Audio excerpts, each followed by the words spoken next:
आपके बाबा जी कहाँ रह गए हैं? बता के भी नहीं गए। आ गए खैर से। जी क्या सरप्राइज है? ताशी बाबा के लिए नया मोबाइल। मबरूक। मोबाइल ताशी के लिए? यस, और आपके लिए? सर जी मैं सीरियस हूँ। क्या ये कोई मतलब? उसकी उम्र है अभी मोबाइल की? अच्छा, मोबाइल को ऊपर उम्र लिखी होती है? दिखाना जरा। सर जी पहले ही वो सारा दिन गैजेट्स पे चिपके रहते हैं, अब आपने ये भी ला दिया। लोग बच्चों को मोबाइलों से दूर करते हैं और आप गिफ्ट ला के दे रहे हैं। अरे ये तो एक टूल है, एक मोबाइल है, एक लाइब्रेरी है, एक स्कूल है।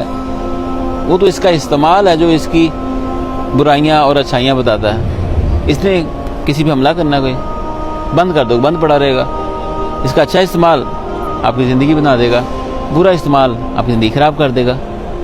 अब ये देखते हैं कि हमारी परवरिश इसको कहाँ तक लेके जाती है।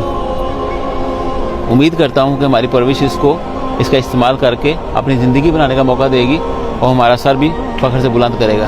इंशाल्लाह। इंशाल्लाह। इंशाल्लाह।